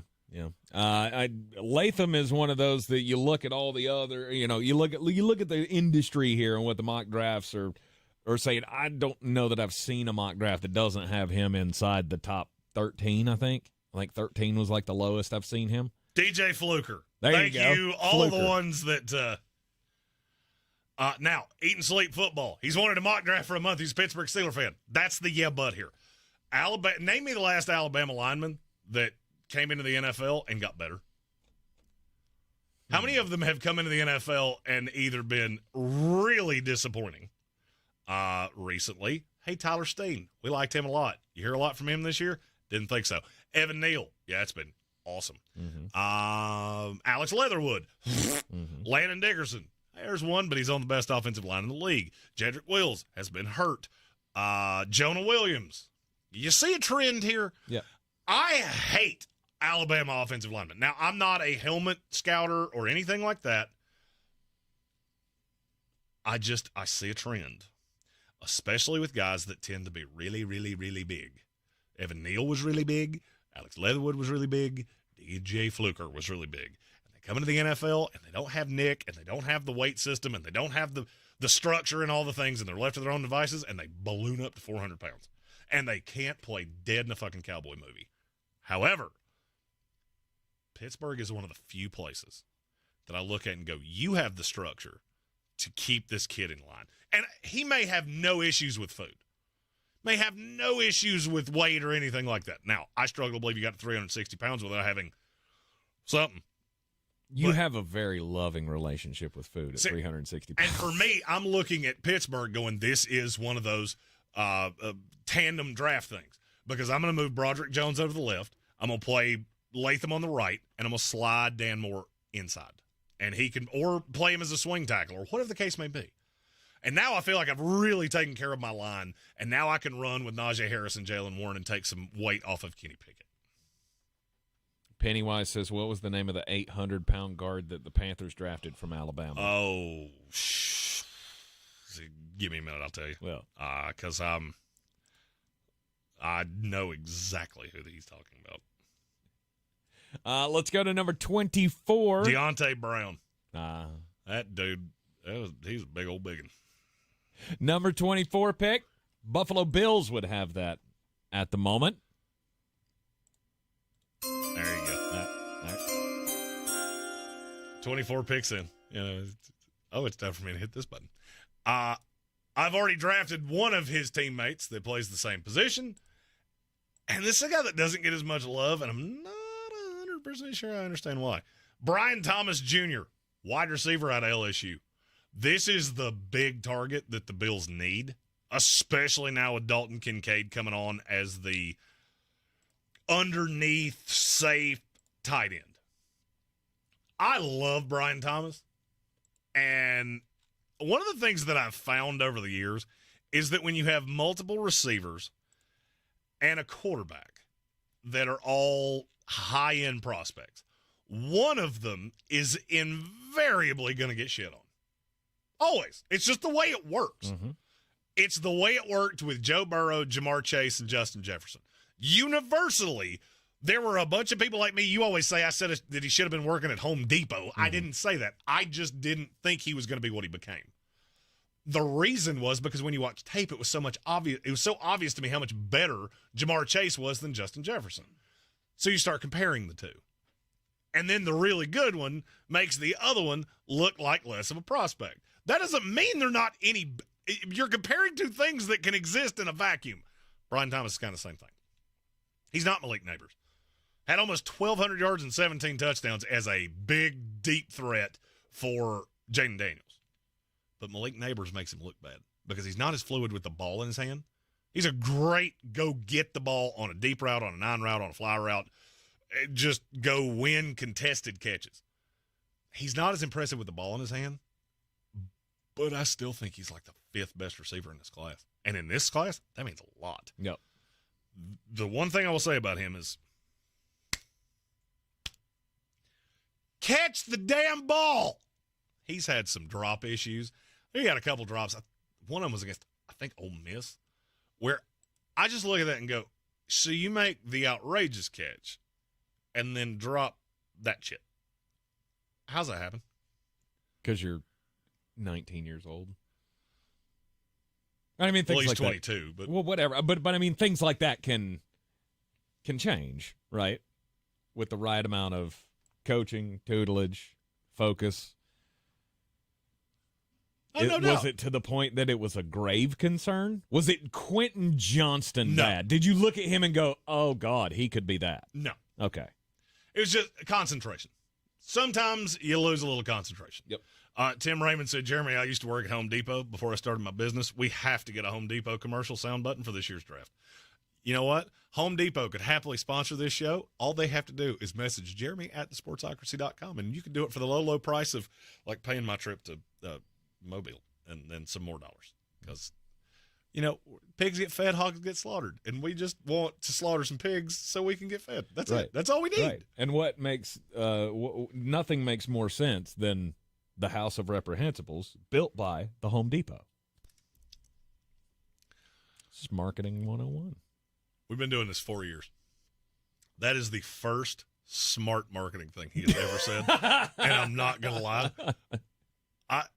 My little Grinch heart just grew 3 sizes with pride that he thought of Let's go to number 25, Dick. Philadelphia Eagles I am a dick. on the clock. This is a player that I know you know that I love a lot. Mm-hmm. And he is not really a need for Philadelphia, but they've shown over the course of time they don't abide by need-based drafting. They go get the best player on the board. And the best player on this board, by a lot, Jared Verse, edge rusher out of Florida State. Okay, I know you like him, and we know they know that we know that you like him, but I don't know that everybody else likes him the way that you like him because there was a whole lot of you knows and we knows. Guy. Yeah, exactly. Look, what's there not to like? I don't know. I've watched every snap he played at Florida State. I like Jared Verse. I see the talent that is there. When you said before the show today that he was going to be this year's Jermaine Johnson, no qualms with me. I see the talent. For some reason, other industry guys are not as high on him. This is about where everybody has him, and you've told me that you think he should be a top tenner. I do. Chiefs Nation UK said Verse is the most consistent edge in this class, not the most talented, the most consistent. I agree with you on that. Here is where things fall apart for Jared Verse. He's 23. That doesn't help. Mm-hmm. Then you watch some of the tape on him, and you realize that he had a lot of his sacks in certain games. Go back and watch the Florida tape and tell me that's not the second best edge in this class. Abused them. Mm-hmm. It looked like a grown man playing with children. And I don't really know what the knock is. That I think it's the ACC, that people think the tackles in the ACC suck so bad that Jared Verse blowing them up, it doesn't mean anything. Mm-hmm. Well, he did it to Florida, too. He did it to LSU, too. He did it the previous year as well. Jared Verse is a dog. And if you remember, I had Jermaine Johnson in the top 10, too. Yes. And guess what? He should have gone in the top 10. I am really glad that the rest of the league went, hey, Jets, how about you just trade up in the back end of the first round? Because they had him at 10 as well. They got 3 top 10 players in the same draft. Yeah, and ended up getting him at, what, 23? 26. 22? Yeah, somewhere in Traded with the Tennessee Titans. Mm-hmm. And I love him. I'll tell you right now, Jermaine Johnson's going to be a Pro Bowler next year. He's one of the best young ends in the league. And I feel we're going to do the same thing with Jared Verse. It's the same thing we did with Josh Sweat, who's on the same damn team. You remember, that was the first draft you and I did together, and he got drafted by the Eagles. It was either right after the Jets picked or right before, and I went, son of a bitch. I wanted him so bad. And what's he turned into? Mm-hmm. Really productive edge rusher in this league. Yep. All right, so Philadelphia Eagles, that front getting stronger, that pass rush getting stronger with Jared Verse out of Florida State at number 26. And that's, by the way, that's the Brandon Graham replacement because he's really good against the run, too. Mm-hmm. At number 26, Kansas City Chiefs. Our buddy Colin has already, and I'm pretty sure Chiefs UK said the same thing. Please, God, tell me this is a receiver. It is a receiver. The question is, can you guess which one? Tank, do you have a guess without looking at the thing that I just sent you that tells you what it is? The next wide receiver on the board? Ooh, would it be, I don't know, the kid from South Carolina? That's Xavier Leggett. What's the big dude? Xavier Leggett. Yeah. I'm going Troy Franklin, also big dude out of Oregon. Mm-hmm. Mm-hmm. Here's my belief about the Kansas City Chiefs. All right. You have made a living going with these little small-ass, shifty receivers. But you don't have anybody that can win a one-on-one. Just can't. Mm-hmm. Eat and Sleep Football said Tankathon is a joke. You said that. I didn't. But in my head, blink twice for yes. The only thing I use that for is the draft order over the course of the year. And then this day happens where the draft orders, and that website has died to me until December of next year because they suck. Troy Franklin is a manimal. Big dude. And Chiefs Nation UK asks, can he catch? Yes, he can. Yes, he can. That's one of the things that I really like about Troy Franklin is everybody talks about the growth that Bo Nix had. Well, part of the growth was the fact that Troy Franklin has been an absolute man among boys. Man coverage, he eats it alive. Eats it alive. I mean, you damn near have to play zone against him because he is going to run a 4.3 5.40. I have no doubt. He may run faster than that. He's already on tape running a 4.35. I've already seen that. He may be faster than that at 6'3". Now, the knock is that he is real thin.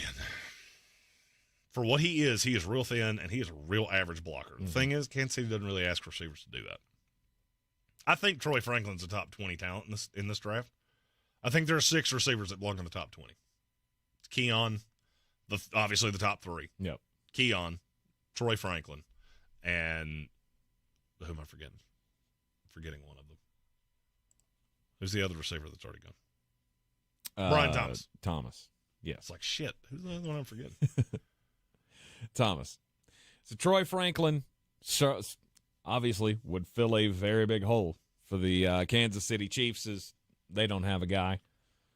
And that's, if short of trading up to go get one of the top 3, that to me, either Keon or Thomas or Franklin is the immediate plug and play. That's the big body guy that takes the top off. And then you can use those little, again, value-based drafting, compound 3 picks together. Then you can take the Sky Moores and the Kadarius Tonys and generate the touches. Instead of trying to throw one 15 yards downfield to 2 guys that can't run routes, just generate it on a jet sweep. Mm-hmm. Just get the ball in their hand. They're still really good with the ball in their hand. They just can't catch.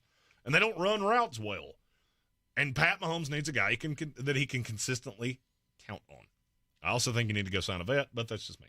Yes. We're not talking about vets here. You beat me to it. Because Mike Evans and Troy Franklin they're very different receivers that I think would play really well together. Mm-hmm. And you add that with Travis Kelce, and as you said earlier, you get to the 25-yard line, and teams should just walk to the sideline and go, well, we shouldn't let him get here because this is going to suck for us. Yeah. I don't know if a team has ever gone 100% in the red zone in scoring, but that's one that would damn near get close. Mark Matlock said Franklin's going to be a combine warrior. You're right. My fear is that Franklin is a combine warrior, and then people lose their shit, and he goes up there with Neighbors and Adunze. Mm-hmm. I don't think it's going to happen because there's so many receivers in this class, but it could happen because he could come out at 6'3", 195 pounds, and run like a 4.28. It would not surprise me at all. Which would vault him, close to the top 10? Yeah. He'd be right there in the 10 range. All right, let's go number 27, Houston Texans, the champions of the AFC South. I still feel so weird to say. This doesn't feel weird to say because I've had this guy in my first round for a long time. Tavondre Sweat, defensive tackle out of Texas. He's a big motherfucker. He is a big, in the words of Ric Flair, he's a big damn dude. Yeah, he is. 6'4", 360. And you put him in the middle of that defense. Look at what Vita Vea has done for the Tampa Bay Buccaneers. Mm-hmm. I think Tavondre Sweat can do the same thing, and he's actually a good pass rusher. Mm-hmm. I told Tank before the show, go watch some tape on this dude. And I'm telling you right now, you're going to love him as much as I did just watching a short highlight tape. Yeah. I cannot figure out why teams don't love him. I don't. I don't know. I don't know what there is unless you think he's too damn big. And that's possible. I thought he would go in the top 30 last year. Mm-hmm. I mean, would you say 360? 360. That's a lot of man. That's a lot of man to try to get off the snap and get some pressure in the NFL. And Mark Matlock, I'm telling you that Mark Matlock might need to come work for us. Mark, do you work for the low price of cheap? Because we can't afford to pay much more than that. But you've said a lot of smart shit here today. He's got such a high motor that I think he can be a 3-down guy. The problem is that you get guys that are that big and they wear down and they can only play 35, 40 snaps a game, and some teams don't think that that's really worth taking a first-round pick on. Have you regretted taking Vita Vea at any point? Not a second. Yeah, I didn't think so. I like Tavondre Sweat better. I think he's a more all-around player because Vita Vea to me is a 2-down player. Mm-hmm. I think you almost have to take him out on 3rd down because he gives you nothing against the pass. Tavondre Sweat does. Mm-hmm. And I think he played a 3-4. I think he played a 4-3. I think he can play in base sets. 810 asked me, 810 Media Group asked, did you have Jordan Davis higher than Tavondre Sweat? No. I had Jordan Davis. In terms of grade, he was 3 points behind Tavondre Sweat. Really? Couldn't rush the passer. Wow. Now, he's in the NFL, he hasn't been terrible at that, but Sweat is light years ahead of him as a pass rusher right now. I just love the kid. I've loved the kid forever. I've had several teams tell me how much they love the kid and then tell me, well, we can't take him in the first round. Or, here's the thought, just take the best fucking players. All right, stop projecting some kid that, well, he only had 8 catches, but he's big and he's fast. Can he catch? No, but we can teach him. Or you go get this big motherfucker right here that's already real good. What do I know? Number 28, Detroit Lions time. This is the player that you were referencing earlier that's also a big damn dude. Oh, yeah. Xavier Leggett, wide receiver out of South Carolina. Obviously don't watch much South Carolina football, but Well, why would you? But of course I did watch the Georgia game, and he was the only player they had. He was the only player they had, and he was abusing our corners. Mm-hmm. How many times do I have to do this with the South Carolina Gamecocks? I told you this with Deebo Samuel. I told you this with Shi Smith. And injuries and, well, being on a team that can't score has really kind of derailed him. But I still believe in the talent.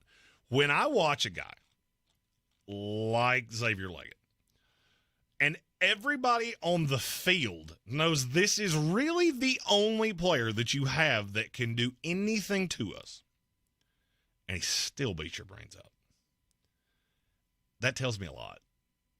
Especially when you have a mediocre quarterback, which Spencer Rattler is. Mm-hmm.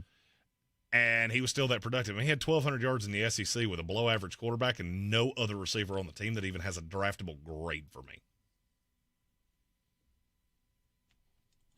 Yeah. I don't get it. And you put him with Amon-Ra St. Brown and Sam Laporta, and then you have Jamison Williams over the top. Crazy. Hey, now having that big dude that's not, I don't know, like Josh Reynolds, who has 2 games a year, and then David Blaine, David Copperfield, disappears. That will bring, I think, the best out of Jamison Williams. But you got to have a big target. I think you're going to see that in the playoff game if Sam Laporta doesn't play. Mm-hmm. And that would make it even more likely to me that they add a player like this.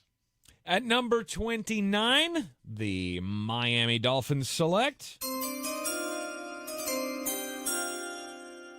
This is a guy that we will talk about, I would say, a great deal over the draft process, because him and Amarius Mims remind me a lot of each other because they are so raw.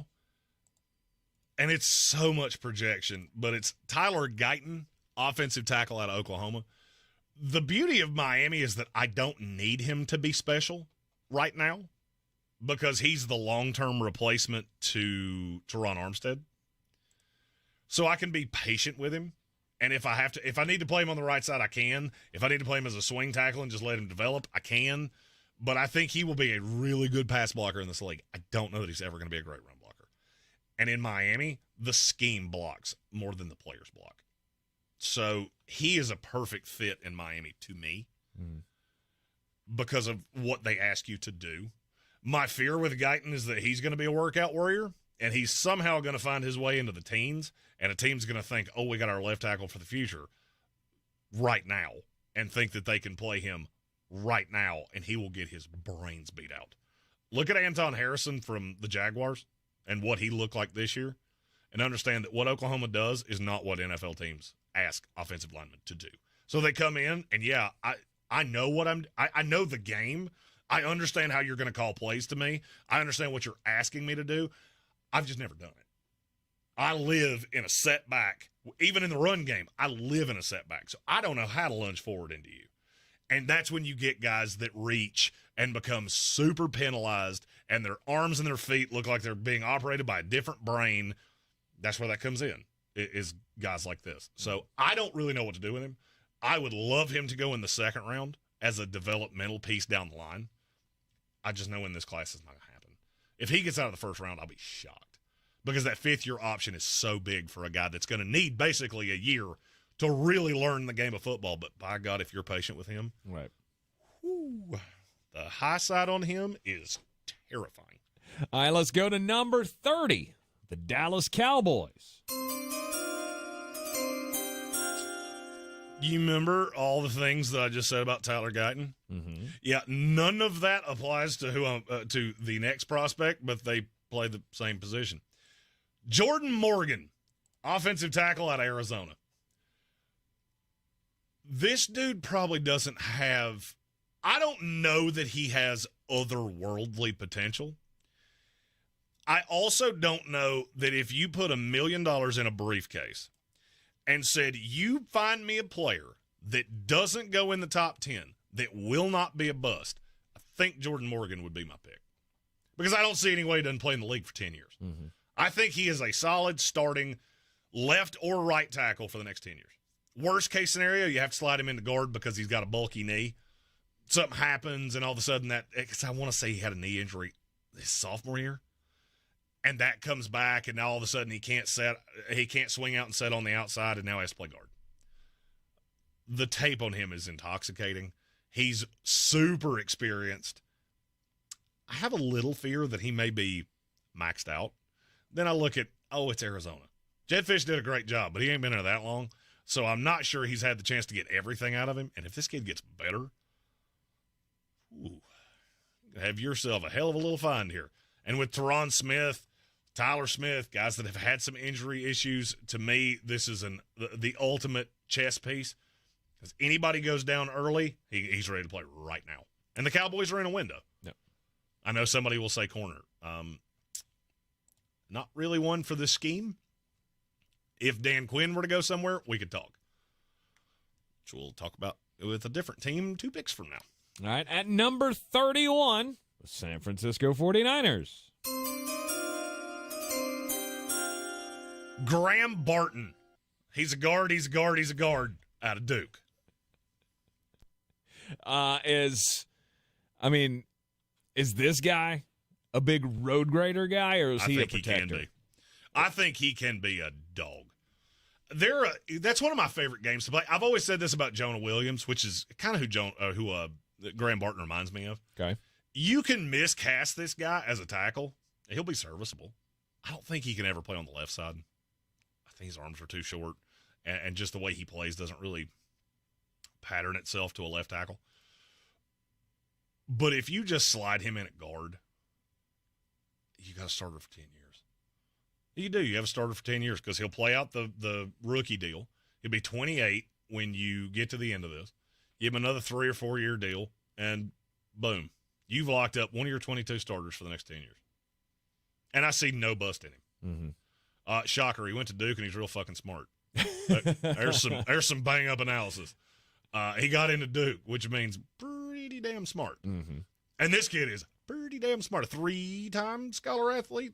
I don't remember what they call that. The ACC has a team for scholar athlete. You see the patch. Mm-hmm. Florida State's the only one that does like a custom patch, but every team has one. And he's been on that team 3 years in a row. Yeah. And the tape is just super consistent. You know exactly what you're going to get every time he steps on the field. And I'm looking at San Francisco going, hey, I'd like you so much better right now if you had one of those, because your line outside of Trent Williams sucks. And nobody wants to talk about it because you got so many weapons. And then I go back and watch the tape and go, does anybody here ever win one-on-one? I mean, I get that the scheme is super inventive and great and all that shit. Do any of you ever just line up and go, hey, I'm better than you? You fall down now. Woo. No. Mark Matlock wants to know if Barton can move to center. That's an interesting question. I mean, I don't know his life history right now. Could he do it? Possibly. That's a tall ask. Center is a lot like catcher in baseball. They don't tend to age well. So this is a bad center class. You got Jackson Powers Johnson, Zach Frazier, Cedric Van Pran, and Drake Nugent. End of message. Repeat the line. Now, I do, in this mock that I have done here, I do have, I think it's Drake Nugent going to San Francisco later. So I did have them taking a center. I think that offensive line is a huge problem. Mm-hmm. Huge problem. Yep. All right, and the final pick of the first round, 2024 Black Monday NFL mock draft, the Baltimore Ravens select This is a name that not a lot of people are hot to yet, but you're going to. Cam Hart, cornerback out of Notre Dame. When I sent the draft to Tank earlier, I said, anybody that you need me to give you a little refresher course on before this starts? And he went, nope, think I'm good. I went, Cam Hart. Are you sure? Are you sure? 6'2", big-bodied, basically everything you want out of a corner. I would love to say that this is one that I just found. It really wasn't me. I started seeing his name. I'll say it's probably been 6 weeks ago. And you told me, how do these guys rise when they haven't played a game? Well, because we didn't watch you close enough, because Notre Dame, outside of a handful of games, didn't play anybody that we gave a shit about. So it wasn't like my Saturday, I could watch him while I'm watching games that I care about. I have to go back and actually watch the tape on him. I also think he was a little miscast at Notre Dame, so I didn't get to see him do everything I wanted him to see, or everything I wanted to see him do. I love him on the opposite side of Marlon Humphrey, because I think he's the physical guy that can come up and just punch you in the mouth and play press safety. He was on Feldman's freak list. He was I think he was a broad jumper in high school, and the numbers are out of this friggin' world. So he's a hyper athlete, Right. and he's a really good cover guy too. Yep. He just wasn't thrown at very much because, well, not all of that Notre Dame defense was great, but they just didn't play many teams that could really contend with them. But the more you go back and watch the tape, the more you go, how exactly, what is it about this feller that we haven't been talking about? And I'm just real fond of what he can do. Yeah. He may go in the second round, but I don't think he's getting outside of the top 50 picks. Mm-hmm. Red C asked a question that I'm a little confused by. He said, are you that low on Juice Wells? Juice Wells didn't come out. Juice Wells went to Ole Miss. So I see what he's saying, because I'd said that about Xavier Leggett. Excuse me. They weren't on the field together as often as you would like. So, yes, it was really more the injuries. I apologize. I read that question. I've been trying to figure out what he was asking me for. Mm-hmm. No, I get it, because I said Leggett was on the field by himself. I'm really talking about those more intermediate red zone routes where I'm going into the end zone and you know that that's who's getting the ball, because Leggett's a gigantic human and Juice is 6 foot. So he's not really the jump ball guy, and it didn't matter. Yeah. So I'm sorry. I would have answered that earlier, but I've talked a lot in the last hour and 50 minutes, and my brain wasn't clicking that off. There was also a question about why passing up on Kenyon Mitchell. I love Kenyon Mitchell. And Kalen King in the first round for Cam Hart. I love Kenyon Mitchell out of Toledo, and I really thought about him. I don't know how great a scheme fit he is there. Kalen King, I'm super fond on. A lot of people aren't. So I almost split the difference here. I would have Kalen King ahead of Cam Hart. I think what Marvin Harrison Jr. did to him has really taken a lot of people off of him. So he's more of a second-round pick at this point. I believe that's going to change, but I can't unsee Marvin Harrison just eating his lunchbox and him. I mean, he looked like a toddler clinging onto his mother's leg, like, just come back here and let me love you. Yeah. But Kenyon Mitchell, that's a good catch. He's a really good, talented player. Yeah. But there's a lot of corners that kind of fit in that same mold. And Cam Hart's just a little different. He's a little bigger. And he kind of fits Baltimore.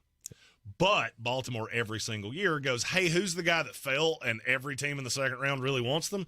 Let's do that. We'll take him. Red C said it's kind of like what Keon Coleman did to Kalen Carson. I just can't forget it when I'm scouting him. That is exactly right. Because Kalen Carson left that game against Florida State and went to his dorm room and cried. A lot. All right, the first of what will be 764 mock drafts in the Sportsocracy. Shut the fuck up, okay? It's not 740. I do this first round mock. That is the first one that we do. In The week after the Senior Bowl, I will do a full 3-rounder. I may do one before that just because, I get bored easily. Mm-hmm. And then, so I'll do one after the Senior Bowl. I'll do one after free agency. And then I will do one after after the week before the draft. So I usually do 3 full ones. And when I say full, I mean 3 rounds. All of them. And then there's full, which is 7 rounds. And I do 2 of those. Which is a lot. But it gets you all prepared for the NFL draft. Jeremy will... I love how he just said it was a lot. It is a lot. Hey, Tank, can I ask you a question? Mm-hmm. Your involvement in those. You say it's a lot. Yeah. My part of it is a lot, which I don't even try to do what you do. You're weird. You're a weird freak, and I'm glad I don't have to do the things that you do. Yeah. I hand you a list and go, hey. Mm-hmm. Hey. And that's too much. Hey. 7 rounds is too much for the actual draft. Much less doing a mock draft. That is not true.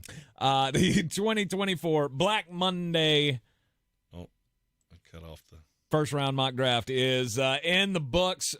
We have done sufficient job here, apparently, from Stephen Tao of entertaining all afternoon. We're glad that y'all were all on board for it. And that is almost 5 full hours of talking, yes. And now I need a nap. Yes, and maybe a piece of bread. We got the national championship game tonight. Rob Johnson says he's got $430 in his DraftKings account, and he's about to put it all on the money line for Michigan. I love it's a man to my own heart. Just let it roll, baby.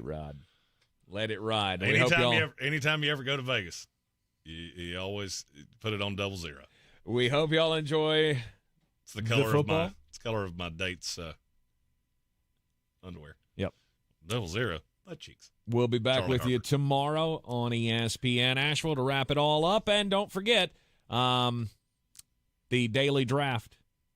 Yes. Quarterbacks. Tomorrow will be quarterbacks. I will deep dive. I mean, look, I think there are 3 potential franchise quarterbacks. There are 3 potential fringe starter backup types. And then